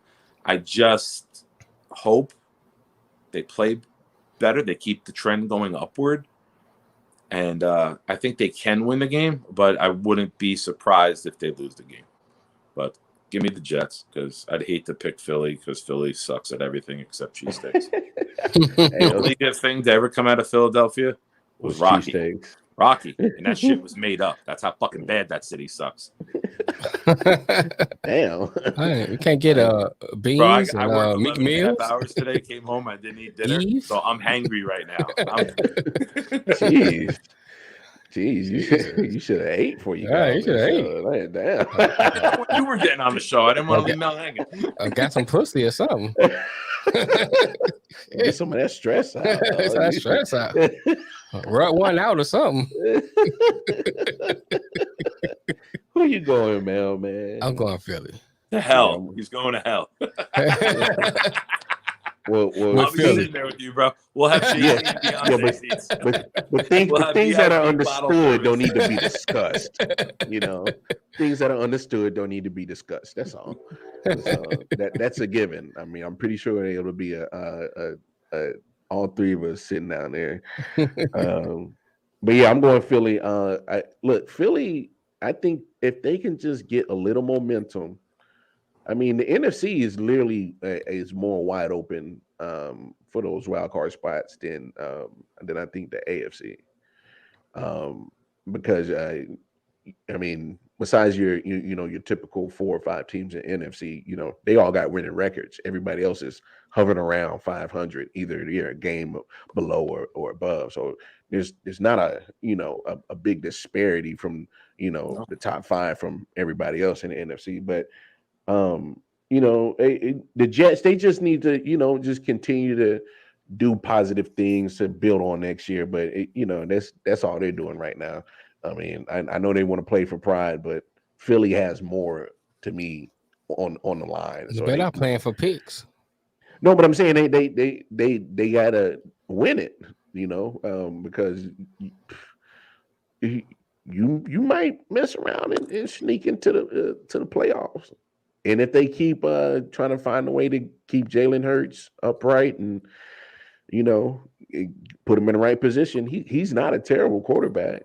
I mean, him and that rookie Devontae Smith been having a crazy connection lately. Of course, former teammates at Alabama.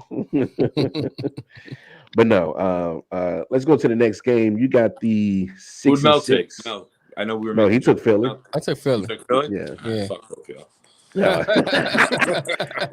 6-6 Indianapolis Colts traveling to 2-9 Houston Texans. Do we need to? Okay. All right. Or just sweet. Can we just sweet? Okay. Sweet. All right. I'm just making sure. Formalities. That's all. Got to make it official, right? We can't have any assumptions. Yeah. Sweep it across the board. Yeah. Okay. I'm just Houston will be definitely battling for the number 1 overall pick for sure. They battle for number 2. How the fuck the NFL, man? I just saw on the bottom that they gave the Patriots defensive player of the week. Jonathan Franklin Myers had 2 sacks and an interception for a D lineman and didn't get it. Fucking goddamn dick right. It's that time of the year when the Patriots start getting a lot of love right now. Right. 5-6 Washington football team traveling to Las Vegas Raiders. How you seeing this one, big homie Detroit Mel? I'm not as big on Taylor Heineke as my homeboy over there, Nick, but I'm liking the way he's playing. I don't know. Lately, he's been looking good, controlling the game, very efficient. Defense haven't been up to where it was hyped to be last year, but I still think it's good enough to beat. Who they playing again? Raiders, right? And the Raiders just been falling apart, man. I mean, besides the Dallas win, but it's Dallas. Dallas was missing like 7 starters to eat in the field in that game. That's how bad the Raiders are. Right, but the Raiders needed a team to miss a third of its starters to kind of compete. See, I think Washington win this game. I think Washington win this game. Agreed. How you see it? Yeah. Give me Washington. Damn. Give me Washington to come back and win the division and knock the Cowboys out. Oh, that'd be the greatest. Wait, no, that's I'm not predicting it. I was about to say, are you about to stick with that take? That's not a prediction. Next year, Washington next year. I was about to say, I was like, man, that's a I love what Washington does. And The Raiders gave up over 400, almost 400 yards passing to a team without Cooper and Lamb. So you got McLaurin, you got Samuel, who came back last week. I think he completed the game. Like, I've played more plays this year than Curtis Samuel. Logan Thomas came back. You got Gibson out of the backfield. I like the direction Washington's moving. It's slow, but there's progress. You're seeing a progression from them week in and week out. And like you said, the defense isn't there, but Chase Young was having all-world year last year as a rookie, and he regressed a little bit this year before getting hurt. Hey, but say what it. You want about that defense. They low key. They've been stifling a couple of offenses the last few weeks. They still had 3 other first-round picks on the D-line. They built their D-line. 49ers did. They went all D-line. Yeah. So look, that defense, and they're playing some bully ball with offense too. That line is Herculean right now. They're just going to run the ball down your throat, and they're going to play action into screen passes. Very, very good game plan. It's safe, it's effective, it's efficient, it moves the chains, and then they can capitalize when you make a mistake. Say what you want, but Ron Rivera got them boys playing some football right now. Right. And they play for Ron Rivera. That's their boy, right? They went through leukemia. They showed the video. I'm sure everyone got a little teary-eyed watching that shit. Anyone who's got a heart and a sports fan was eating that stuff up. There's something to be said, man. When you got a coach that you love and you're going to play for, good things can happen. Well, now that I'm thinking about it, let's take a look at their schedule. So you got Raiders, of course, this week. Then you got Cowboys at home. What's their record now? 5-6? 5-6. So they win this week. They're 6-6, and then you got the Cowboys, and you beat the Cowboys somehow. You're one game. If the Cowboys win tonight, you're one game out. If you beat them next week. Well, I mean, if you look at it right now in the standings, they're the 7th wild card, anyways. So they would be in the playoffs right now. That's how crazy the NFC is. I thought the Vikings and the Niners were 6-7. No, they're 5-6 as well. Oh, okay. And so, because of tiebreakers, Washington, they got more conference wins, so they get that 7th seed wild card. So I think they could beat the Raiders. I'm with y'all on Washington on that.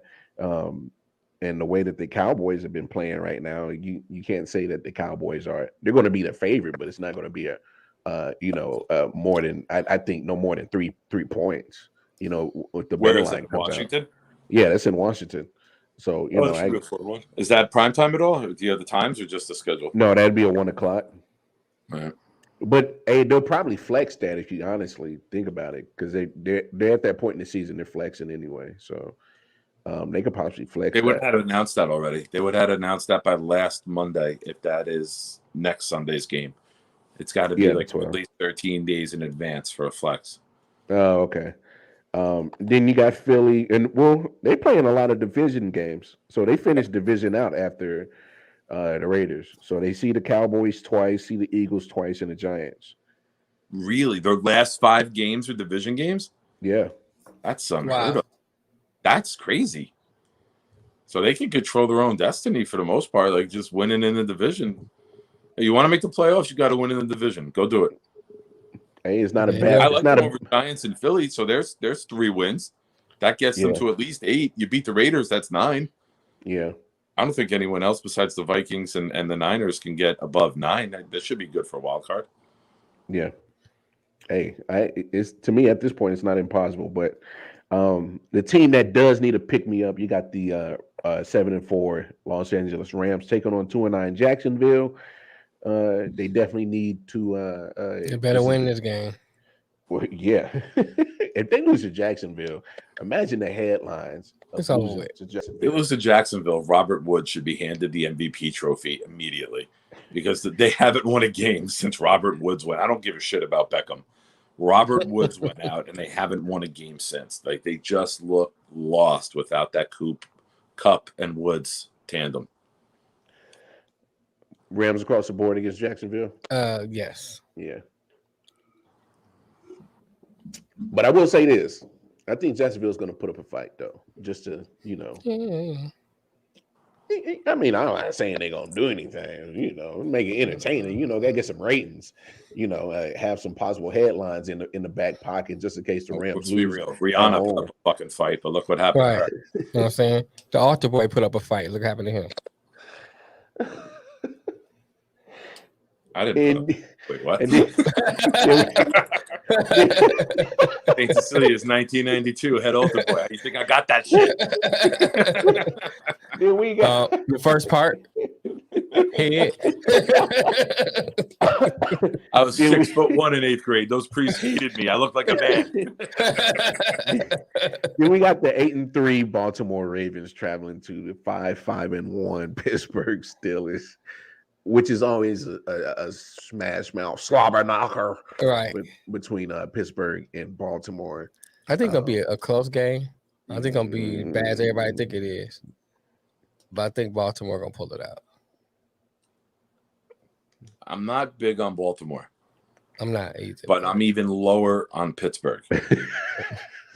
I said when they were 5-3, and I was like, they're gonna end up they're gonna go like 2-7 down the stretch. I don't know where the 2 are coming from. Give me Baltimore. Like it might be 20-3 and the disgusting Raven type of game to watch. I have zero faith in Pittsburgh scoring on anyone. Zero. Like if they play Detroit now with Ben, I would pick Detroit or the Jaguars or the Jets. Like I think fucking Steelers are just that bad. Yeah, they're terrible. That offense is terrible, and it's bringing down the quality of that defense. So it's like it's just a bad combo right now, and just as unrecognizable as Sean Payton offense is in New Orleans right now, this is an unrecognizable Pittsburgh Steelers team under Mike Tomlin. I don't know what this team is. I don't know. I don't even know. Harrison, you said go ahead, try to beat us somewhere else. How the hell did they even trip on 5 games? Is beyond me. I got to look at those victories again because one was the Bills in week 1. Yeah, that was on a blocked punt that they won it. Yeah, this was teams won that. Yeah. They beat Detroit.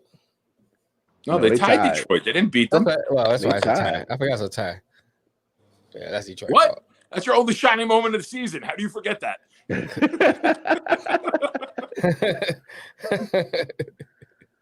I mean, they beat the Bears. Yeah. Nothing good. Yeah, you beat the Seahawks. You beat the Broncos. So what's that? That's 4 or 5. Yeah, they haven't done anything worth. They won the game in the division at all? Yeah, they beat Cleveland, but that was at their point. Oh, that's right. That was the game without Chubb, without Hunt. That was the game that everyone was out on Cleveland. Yeah, I mean, so look, Pittsburgh's just a bad team. Period. Yeah. But I think it's all because of that offense and because of who you. They're the Saints of the AFC, right? You didn't plan ahead. They did nothing. You knew you got an old guy, and you just thought he'd be Brady and played 44. Well, now you look like fools, and you're all going to get fired. And this sucks because this might be Mike Tomlin's first losing season, and he probably can get canned for sticking with this bum. I'm all about that fan base having a losing season. Those arrogant pricks, like they did something to help the team win. And they are the worst with their arrogance. All right, big deal. You're 55 years old, dude. In the 70s, they won 4 of 6 Super Bowls. Of course you picked them. Don't stop acting like you know more about sports because you picked a bandwagon team in the 70s. Yeah, I got to eat. All right. 6-5 San Francisco 49ers, and you got the 3-8 Seahawks. We're going San Fran. Yeah. Seahawks is just horrible. As bad. Blowout. Like it's so bad. I'm debating benching Metcalf, and like I'm at the top of 2 leagues, and I got Metcalf, and he's gotten 12 total points the last 3 games. And it's like Russ is that bad. Like I think I texted you guys this the other day. Do not bring Geno back in. Seattle's lost 6 or 7 games. The only one they won is when Geno started. So don't bring the juggernaut Geno off the bench. Keep Russ in. Keep Jamal Adams. Best in the nation. Bitch, you're going to be best in the draft. Detroit's going to go on a win streak. You're going to end up with number 1, which happens to come to the New York Jets if nobody's paid attention the last 12 weeks. Right. Oh, Nick, you never let us know that. Yeah, bro. So I take it you're taking San Francisco for more than multitude of reasons.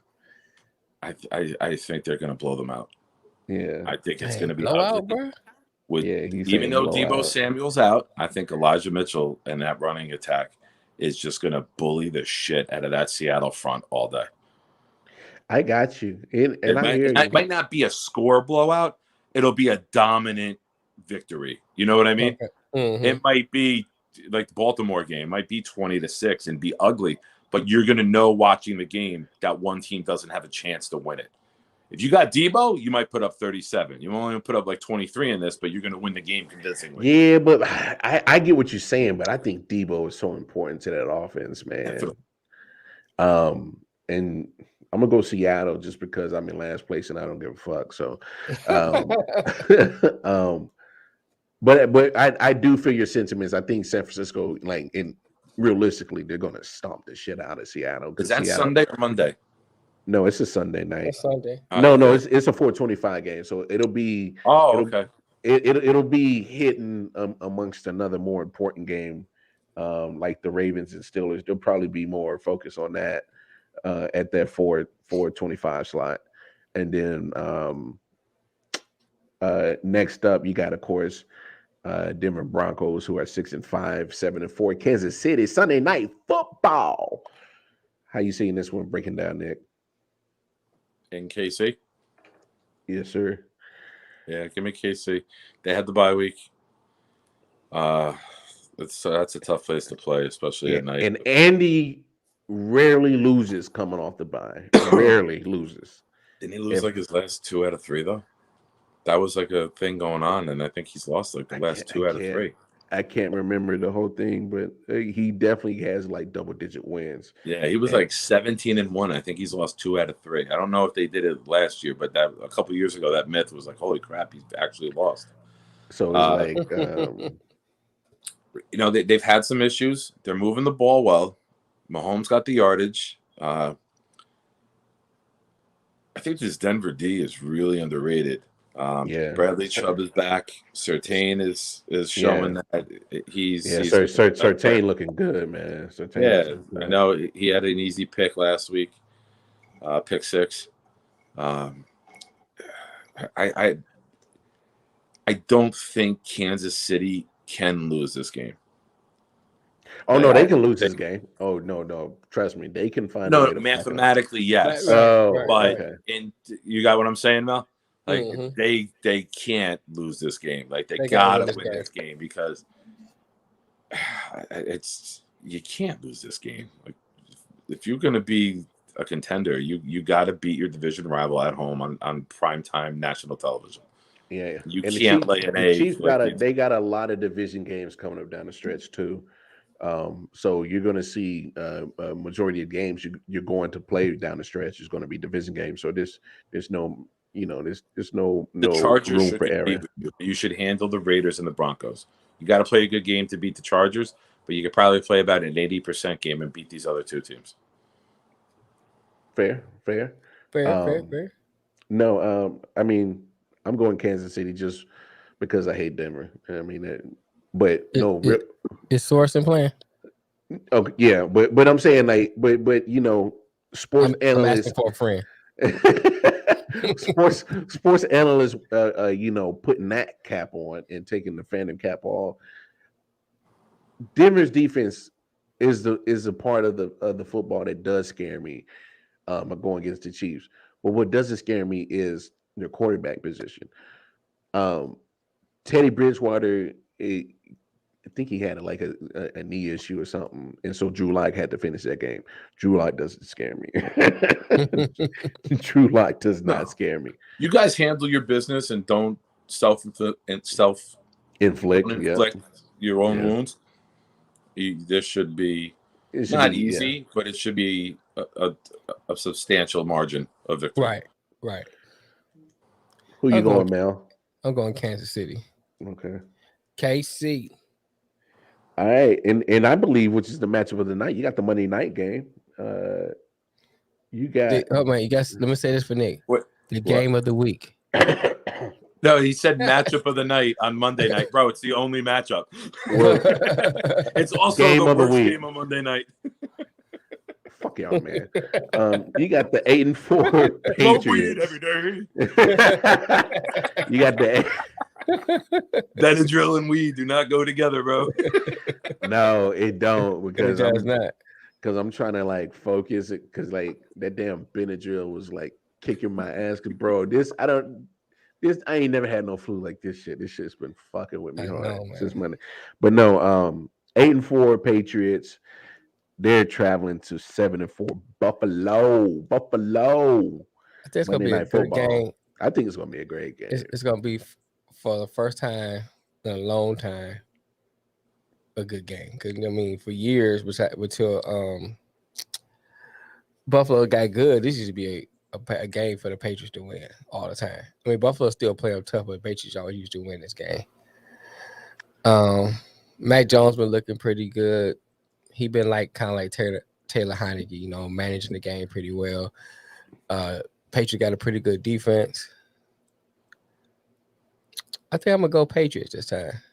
I'm sorry. I'm gonna go with Nick Patriots. And I'm gonna take the Patriots. You're no longer my Nick. I'm gonna do this. I don't even have to look at you.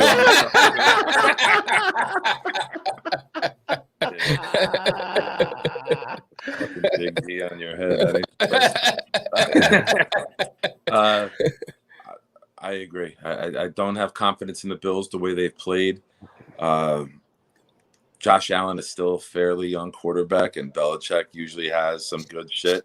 Even though you played him 6 times already, I mean, if Allen made every matchup, it's been 6 times. Mm. He'll still throw some shit out to throw at Allen. Judon is playing fantastic.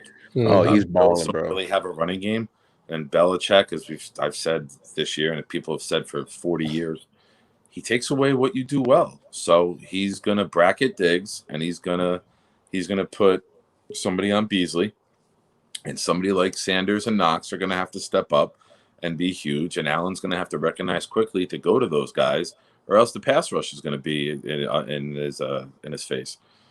The game plan with Jones is going to be hand it off a lot, get the running game going, get the ball out of your hand quick.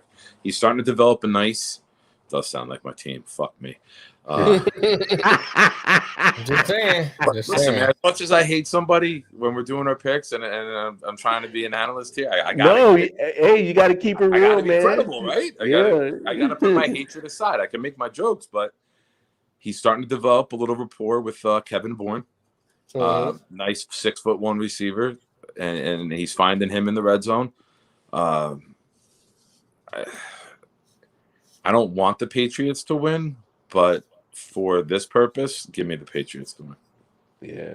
I'll be rooting for Buffalo, though. Don't get me wrong. Oh yeah. No. It's Patriots too. Look, they're just playing better ball right now. Period. I mean, I know Buffalo's sitting at 7-4, but Nick pretty much hit all the great talking points. They're not running the ball. They're not even trying. They're not even attempting. They do it a little bit. Like Singletary will get 5 carries. Moss come on. 4. Josh will get.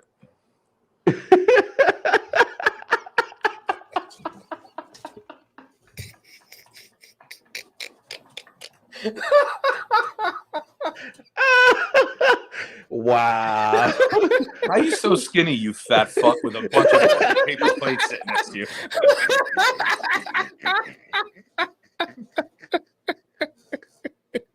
All right, man. That's what we're doing. All right. So what you got on your head? Whoa. This is a I give up. Show. That's what she said.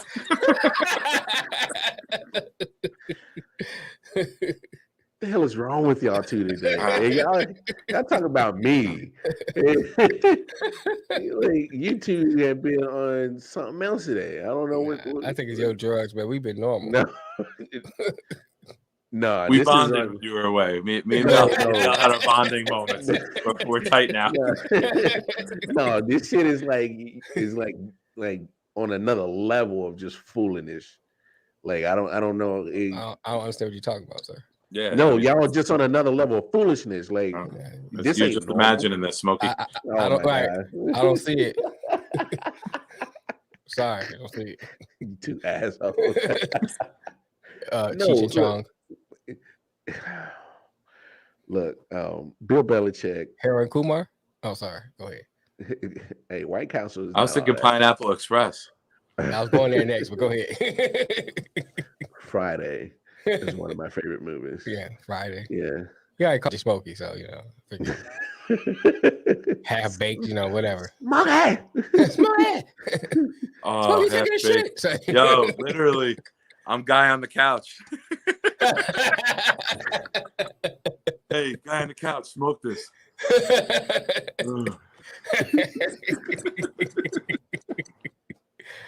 I'm sorry. Go ahead, sir. Go ahead, Chief Keef. No.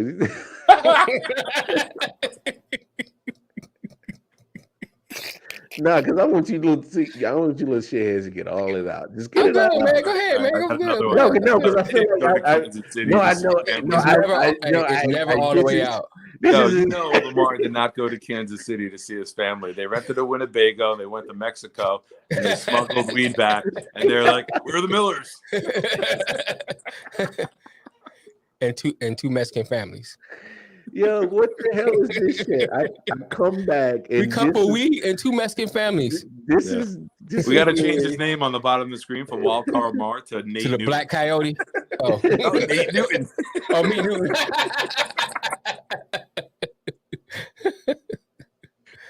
Y'all must have got into my weed because y'all is on another fucking level. You got any more, Mel? I'm gonna let him go. Go ahead. We only got 8 minutes. Go ahead, sir. All right, go ahead, Seth Rogen. Who you picking?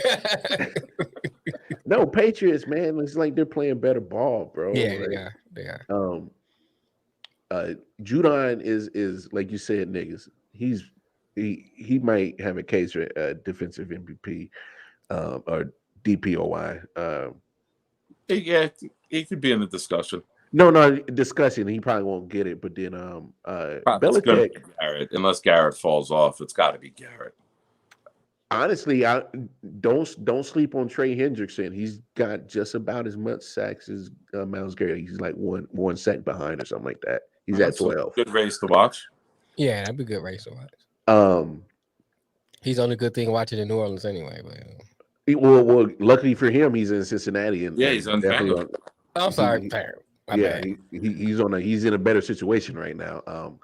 But Belichick is in his coaching bag right now. He was like, "Look, we're just gonna do the basic shit. There's nothing pretty and glamorous about the Patriots." And it started off slow. It started off real slow. And it's kind of like, I don't know about these Patriots. But that's been built though the last few years to start slow. But at some point midway through the season, they're slowly creeping up. They play solid defense. The schedule's part of it too. Of course, Jets, Panthers, and when they played the Titans, you played the Titans without Henry, Julio, and AJ Brown. Of course, and that game was close for a bit. So I know. Look, it's almost window dressing. Like I don't believe it, and that's part of it. I picked the Cowboys hoping they lose, and I used my jinx here for the Patriots, and I hope they lose. I'll gladly take 2 L's. But don't be surprised if the Bills win the game because of the fact the Patriots have not beaten a legitimate contender or playoff team yet. I hear you.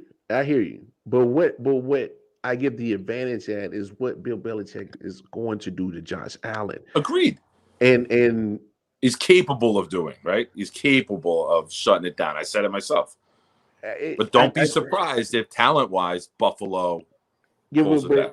But I think I think that the bigger point that we need to take a account at is that Buffalo has single-handedly make their offense one-dimensional and has already put so much on Josh Allen.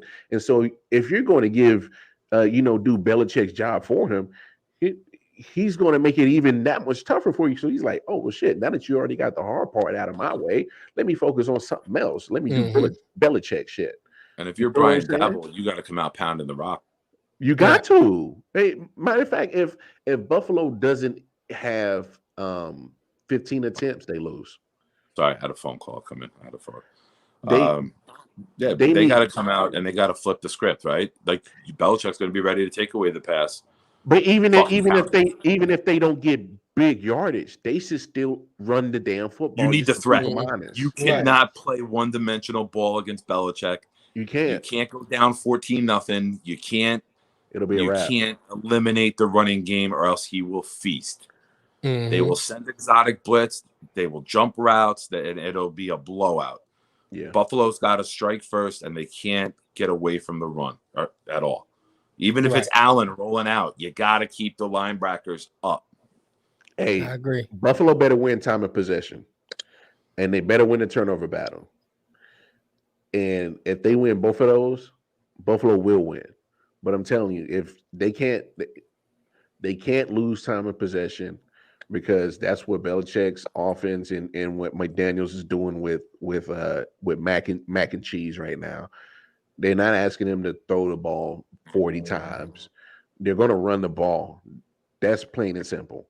And they're going to give Mac Jones his shots. And lately he's been kind of, hitting some, and there's been some he's been missing, some wide open shots. So if he can be more consistent on hitting those open shots and completing more of those passes, that opens up another part of that playbook. Because I think this is probably another factor on why you went with him over Cam Newton, is because you can understand how simplicity play in the beginning can lead to more bigger play down the road. Right. And that's what you're going to get with Mac Jones. He's not going to. Don't forget, too, Tre'Davious White is out for the year, too. Yes, that's a big loss. That's a huge loss. You could have put him on Bourne, and you could have eliminated Bourne and then covered everyone else. I think Buffalo's not going to be able to blitz as much as they would like. No, they're going to probably have to drop 6 or 7 off. They're going to play more zone easily. They're easily going to play more zone and hope that you can get there with 4. But if they're just going to sit there and blitz, first of all, New England has too many slot receivers for a blitz. They're catching slants all day, and they're going to burn you. So good luck with that. Buffalo has it. They better run the football. Zach Moss and Mike Singletary better have not Mike Singletary. I can't remember his name. He's not the linebacker. Devin Singletary. Yes. So Devin Singletary and Zach Moss. Yeah, they have to have it. They have to. Buffalo needs to rush for over 150 yards. And here's the good thing. Oh, they're not doing that.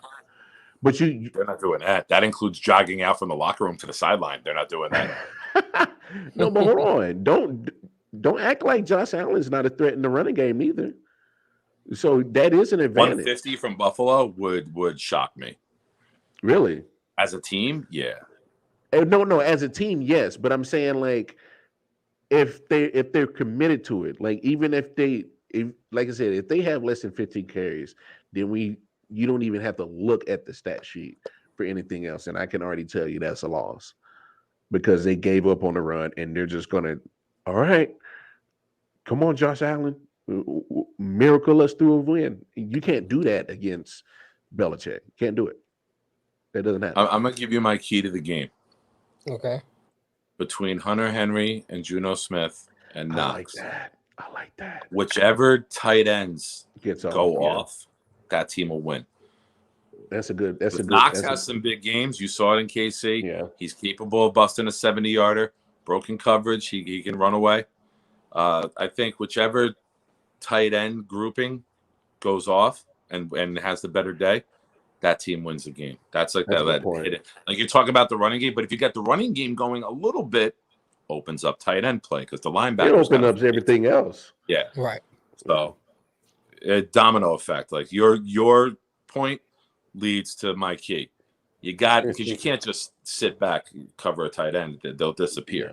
No. You know, you need the threat of the run game to open up the middle of the field between the numbers.